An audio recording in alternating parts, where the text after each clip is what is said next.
الشيطان اللعين الرجيم بسم الله الرحمن الرحيم الحمد لله رب العالمين والصلاة والسلام والتحية والإكرام على أشرف الأنبياء والمرسلين خاتم النبيين سيدنا ومولانا أبي القاسم محمد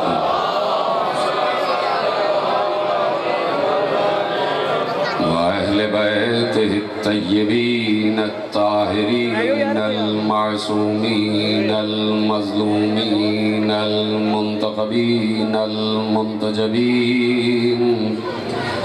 الذين أذهب الله عنهم الرجس وطهرهم تطهيرا.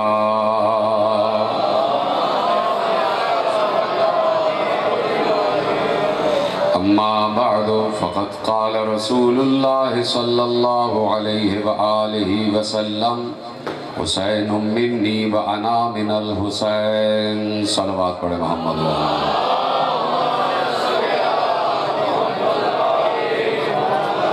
پروردگار عالم نے جو دین ہماری طرف بھیجا ہے اس دین کا خلاصہ اس نے اپنے محبوب کو قرار دیا، اور جو کچھ بھی اللہ نے دین میں محبوب کے ذریعے بھیجا ہے اس کے لیے سورہ مبارکہ حشر میں اللہ نے کہہ دیا ما آتاکم الرسول فخذوہ وما نہاکم عنہ فانتہوا. جو رسول دے اسے لے لو اور جس سے رسول روکے اس سے رک جاؤ. تو اب پورے دین کا خلاصہ یہ ہے کہ رسول کیا کہتے ہیں اور رسول کس چیز سے منع کرتے ہیں. تو آدم سے لے کے خاتم تک جتنی شریعتیں آئیں، جتنے دین آئے، جتنی فقہیں آئیں، جتنے کتابیں آسمان سے اتریں، سب کا خلاصہ پیغمبر کی ذات. اور پیغمبر کی ذات کا خلاصہ کہ جو مصطفیٰ دے اسے لے لو، جس سے مصطفیٰ روکے اس سے رک جاؤ. اور پیغمبر کی ذات کا خلاصہ یہ کہ پیغمبر نے امت سے کہا کہ جو حسین کہے اسے مانو، اور جس چیز سے حسین اجتناب کرے تم بھی اس سے بچو. تو اس لیے پیغمبر نے کہا کہ حسین منی وانا من الحسین، حسین مجھ سے ہے اور میں حسین سے ہوں. یہ کوئی نانا اپنے نواسے کے لیے نہیں کہتا، کوئی نانا اپنے نواسے کے لیے نہیں کہتا، لیکن اگر کسی نے کہا ہے تو وہ صرف ذات ختمی مرتبت ہے، صرف پیغمبر کی ذات ہے کہ جس نے اپنے نواسے کے لیے کہا کہ حسین مجھ سے ہے اور میں حسین سے ہوں. تو اب دیکھنا یہ ہے کہ رسول حسین سے کب سے ہیں اور حسین رسول سے کب سے ہے. یقیناً یہ بات آپ کے پیش نگاہ ہے کہ بچے جو ہوتے ہیں وہ اپنے بڑوں سے ہوتے ہیں، نواسا اپنے نانا سے ہوگا، پوتا اپنے دادا سے ہوگا، بیٹا اپنے باپ سے ہوگا، ہے کہ نہیں؟ لیکن یہاں پر نانا یہ کہہ رہے ہیں کہ میرا نواسا مجھ سے ہے اور میں اپنے نواسے سے ہوں. حسین منی وانا من الحسین. تو اب پہلے تو یہ دیکھو کہ بات پیش نگاہ آ گئی اور واضح ہو گئی کہ رسول سے حسین ہیں اور حسین سے رسول ہیں. تو جب یہ بات طے ہو گئی کہ حسین سے رسول ہیں تو اب یہ دیکھنا ہے کہ رسول کس سے ہیں. توجہ فرمائیے آپ نے. دیکھیے دو حدیثیں ہیں اور دونوں حدیثیں میں ملا کے آپ کے حوالے کر رہا ہوں. سمجھنا نہ سمجھنا آپ کا کام ہے. رسول نے حسین کے لیے کہا انا من حسین، ہے کہ نہیں؟ حسین و منی و انا من حسین. حدیث کا دوسرا لفظ ہے انا من حسین، میں حسین سے ہوں. تو رسول کبھی دو باتیں نہیں کہتے. رسول مومن ہے، صاحب ایمان ہے، عام بندوں کی طرح نہیں کہ دل میں کچھ اور ہو، زبان پہ کچھ اور ہو، یا کبھی کوئی اور بات کہہ دی، کبھی کوئی اور بات کہہ دی، اور پچھلی کہی ہوئی بات کو بھول گئے۔ تو ہمارا تو یہ عقیدہ ہے ہی نہیں کہ رسول کو ہذیان ہوتا ہے۔ ہم تو یہ نہیں کہتے کہ رسول کو ہذیان ہوتا ہے، یا رسول کو نسیان ہوتا ہے، یا رسول بھول جاتا ہے۔ ہم یہ نہیں کہتے کہ رسول بھول جاتا ہے، رسول کو بھول چوک ہوتی ہے، نہیں، رسول بھولتا نہیں ہے۔ رسول اللہ کو قرآن کی پہلی اتری ہوئی آیت بھی یاد ہے اور آخری اتری ہوئی آیت بھی یاد ہے۔ جتنی بھی آیتیں ہیں 6000 سے اوپر، سب کی سب رسول کو یاد ہے، اور رسول اللہ کوئی چیز بھولتے نہیں ہیں۔ تو جب رسول اللہ نے یہ کہہ دیا کہ انا من حسین، تو یہ بات رسول کو یاد ہے کہ میں کہہ چکا ہوں انا من حسین، لیکن یہی رسول ہمارا سلام ہو ختمی مرتبت پر، ہماری جانیں قربان ہو جائیں گنبد والے پر، سبز گنبد والے پر، ہمارے دل نشاور ہو جائیں کالی کملے والے پر، کہ یہی رسول کے جس نے ابھی کہا انا من حسین، اسی رسول نے کچھ دن پہلے یہ کہا تھا کہ انا وعلی من نور واحد۔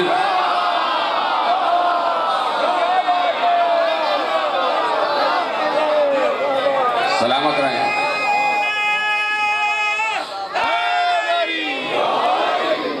انا وعلی من نور واحد، میں اور علی ایک نور سے ہیں۔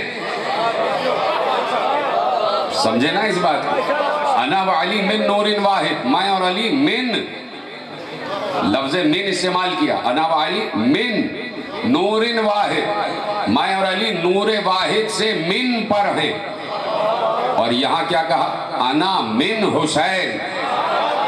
اب رسول اللہ سے پوچھو، ہمیں تو نہیں پتا، ہمیں تو نہیں معلوم، ہم تو سوال کرنا جانتے کہ یا رسول اللہ آپ نے اس کے لیے بھی کہا کہ من، اور حسین کے لیے بھی کہا کہ من، تو یہ تو بتا دیجئے کہ آپ اس سے ہیں یا اس سے ہیں؟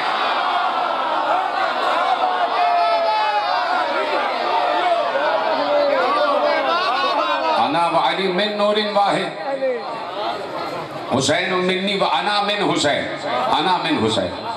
تو اب سوال یہی ہے کہ کیا وہ اور حسین کا نور ایک ہی ہے؟ اس کا اور حسین کا نور ایک ہی ہے؟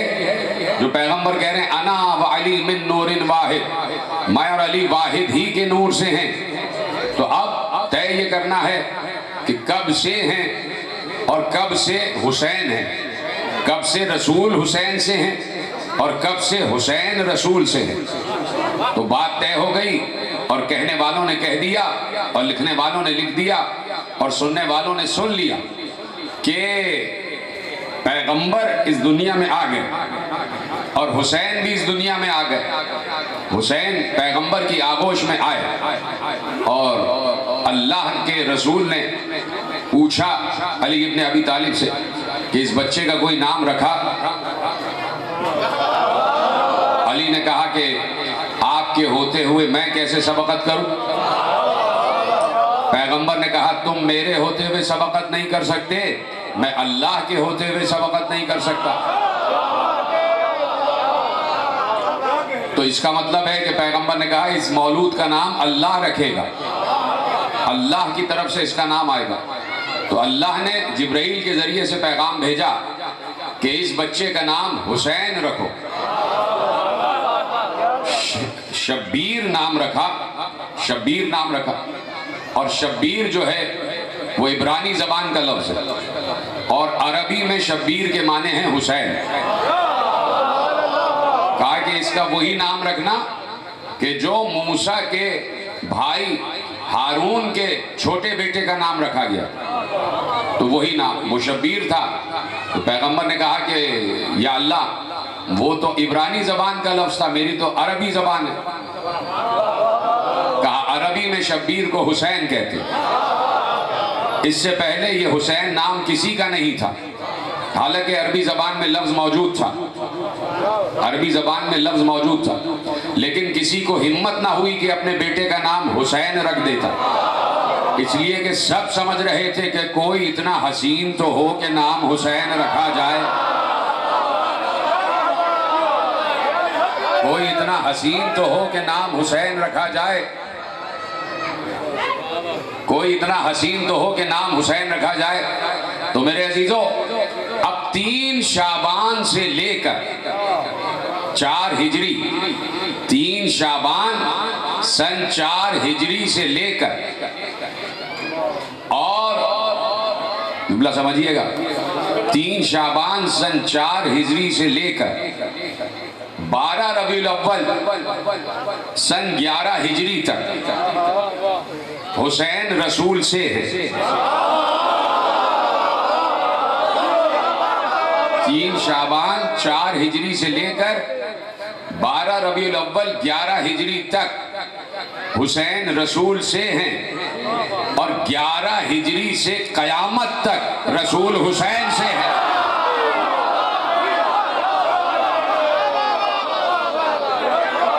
اس لیے کہ حسین نے قربانی دی ہے نام خدا کی بقا کے لیے اور نام رسول کی بقا کے لیے۔ آج یہ جمعے نہ ہو رہے ہوتے اگر حسین کا جمعہ نہ ہوتا، اگر حسین والا جمعہ نہ ہوتا تو یہ جمعے نہ ہو رہے ہوتے، وہاں پر بھی نمازیں پڑھی جا رہی تھیں، یہاں پر بھی نمازیں پڑھی جا رہی تھیں، حسین بھی نماز پڑھ رہے تھے، یزید کا لشکر بھی نماز پڑھ رہا تھا۔ تو بھائی فرق تو ہوگا نا دونوں نمازوں میں۔ اب میں پوچھنا چاہتا ہوں عالم اسلام سے کہ تم حسین والی نماز پڑھ رہے ہو یا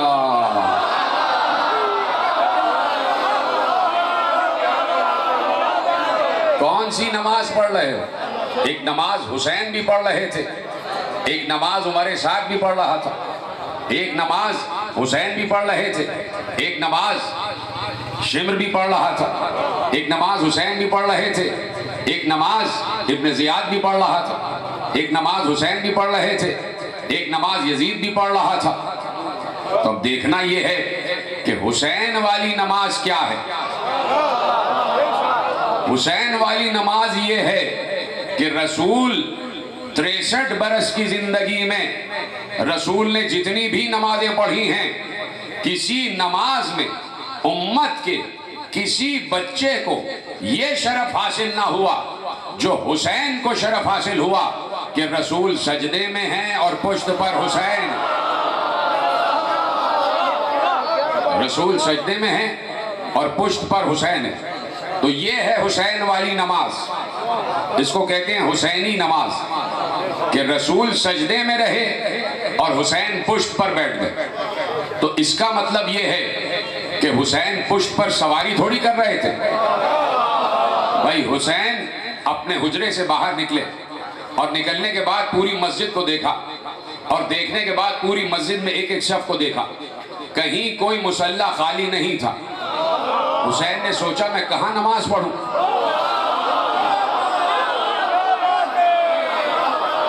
حسین نے سوچا میں کہاں نماز پڑھوں؟ سارے مصلی تو بھرے ہوئے ہیں، ہر مصلی پہ تو کوئی نہ کوئی صحابی آباد ہے، اور میں کہاں نماز پڑھوں؟ تو اب یہ کیسے ہو سکتا ہے کہ محبوب کا محبوب پکارے اور وہ محبوب جو اللہ ہے وہ جواب نہ دے؟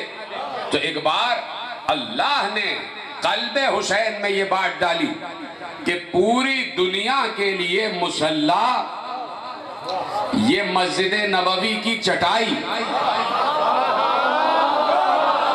پوری دنیا کا مصلی مسجد نبوی کی چٹائی، اور تمہارا مصلی پشت نبی، تمہارا مصلی ہم نے پشت نبی کو بنا دیا۔ اے حسین پشت نبی پر آؤ اور یہاں پر نماز پڑھو۔ تو پشت نبی جس کا مصلی ہو اسے حسین کہتے ہیں، اسے حسین کہتے ہیں۔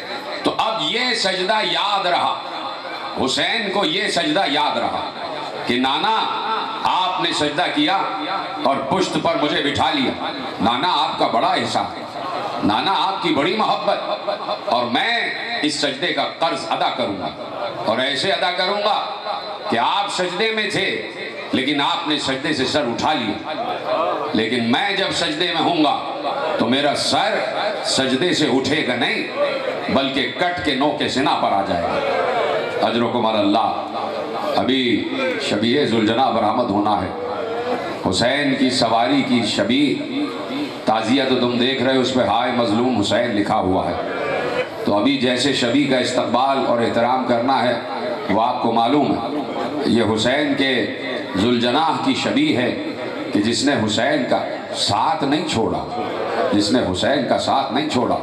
ایک ایک زخم حسین کو بھی لگے اور ایک ایک زخم ذوالجناح کو بھی لگے۔ کتنے تیر جسم ذوالجناح پر تھے، سنو گے جملہ؟ ذوالجناح کے جسم پر کتنے تیر تھے، یا تو یہ خود ذوالجناح سے پوچھو یا پھر سکینہ سے پوچھو کہ جب ذوالجناح آخری بار خیموں میں واپس آیا، اجرکم علی اللہ، ذوالجناح آخری بار خیموں میں واپس آیا اور کس عالم میں واپس آیا؟ اس عالم میں واپس آیا کہ حسین سجدہ عصر میں ہے، دو زانو ہو کے حسین کربلا کی زمین پر بیٹھے ہوئے ہیں، اور عالم یہ ہے کہ کوئی آتا ہے حسین کے پہلو پہ نیزہ گاڑ کر چلا جاتا ہے۔ ایک شخص آیا، اس نے حسین کے پہلو سے نیزہ مارا اور نیزہ دائیں پہلو سے ہوتا ہوا بائیں پہلو پر باہر نکل گیا۔ سنیں گے جملہ؟ اس نے نیزے کو وہیں چھوڑا نہیں بلکہ نیزے کو گھما کر باہر نکالا۔ میرے مولا زین العابدین نے کہا کہ جب میں 13 محرم کو اپنے بابا کا لاشا دفنا رہا تھا تو میں نے بابا کے جسم میں سوراخ دیکھے۔ اجرکم علی اللہ۔ کوئی بھی مسلک ہو، کوئی بھی مذہب ہو تو انسان ہائے کہتے جاؤ، ہائے حسین کہتے جاؤ۔ کہا میں نے اپنے بابا کے پہلو میں سوراخ دیکھے تھے۔ اتنا ظلم حسین اپنے علی پر۔ یہ کون تھے؟ یہ وہ تھے کہ جو جانتے تھے کہ یہ رسول کا نواسا ہے، جو جانتے تھے کہ یہ فاطمہ کا بیٹا ہے، جو جانتے تھے کہ یہ علی کا لخت جگر ہے، جو جانتے تھے کہ یہی کلمے کی روح ہے، اور کلمے کی روح کو کلمہ پڑھ کے کاٹا گیا۔ کلمے کی روح کے گلے کو کلمہ پڑھ کر کاٹا گیا۔ کہا جا رہا تھا اللہ اکبر اور حسین کا گلا کاٹا جا رہا تھا۔ اس عالم میں حسین دو زانو ہو کے بیٹھ گئے اور ذوالجناح کو اشارہ کیا۔ ذوالجناح اشارہ سمجھا اور سمجھنے کے بعد خیمہ گاہ کی طرف چلا۔ اب اندر خیمے میں بیویاں بیٹھی تھی۔ جب خیمے کے باہر ذوالجناح کی آواز آئی تو ایک بار سکینہ سمجھی کہ میرے بابا آ گئے، میرے بابا آ گئے۔ ایک بار سکینہ خیمے کا پردہ ہٹا کر تیزی سے آگے بڑھی، دیکھا ذوالجناح خالی کھڑا ہوا ہے۔ ذوالجناح کی زین ڈھلکی ہوئی ہے، اس کی باگیں کٹی ہوئی ہیں، اس کے جسم کے چاروں طرف تیر پیوست ہیں۔ سکینہ آگے بڑھی، ذوالجناح کی گردن سے لپٹ کر کہا اے ذوالجناح میرا بابا کہاں رہ گئے، میرا بابا کہاں رہ گیا؟ ذوالجناح نے سر کو ہلانا شروع کیا۔ سکینہ کی نگاہ ذوالجناح کی آنکھوں پر پڑی تو دیکھا ذوالجناح کی آنکھوں سے آنسو بہ رہے ہیں۔ سوار کی سواری آواز دے رہی تھی کہ میرا سوار پشت فرس سے زمین پر آ چکا ہے اور میں اس کو زمین پر چھوڑ کر آ رہا ہوں۔ ختم ہو گئی تقریر میرے عزیزوں۔ ایک بار ذوالجناح نے آخری بار اپنی زیارت کروائی اور بیویوں سے رخصت لے کر حسین کے قریب آ گیا۔ یہ ذوالجناح کی وفاداری ہے۔ ذوالجناح حسین کے قریب آیا اور حسین کے گرد طواف کرنا شروع کیا، حسین کے گرد طواف کرنا شروع کیا، گویا حسین کو تیروں سے بچا رہا تھا، حسین کو تیروں سے بچا رہا تھا۔ ایک بار سنو گے جملہ؟ جیسے ہی ذوالجناح کو گرفتار کرنے کی کوشش کی گئی، کہا کہ اس کے گلے میں رسیاں پھینکو تاکہ اسے گرفتار کیا جائے، اس لیے کہ یہ رسول کی سواری ہے۔ کہا اسے کچھ نہ کہنا، یہ رسول کی سواری ہے۔ یہی جملہ تو رونے کا تھا۔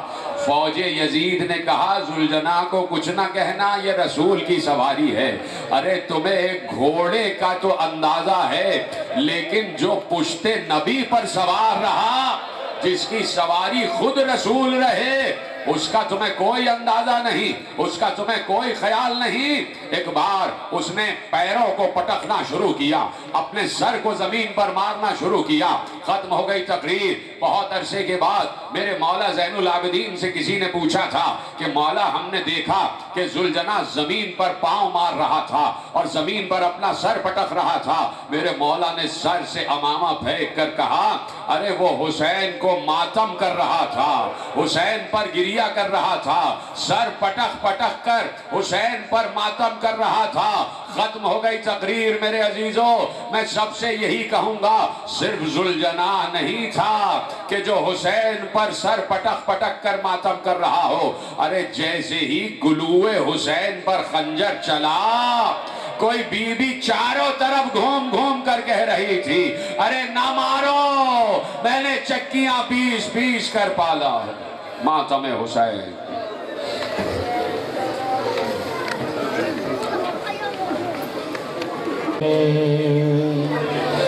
کیسے پردیس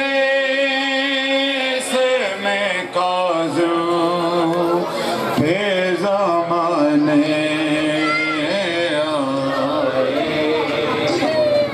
ہائے مزدور جنازے کو اٹھانے آئے، کیسے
موسیٰ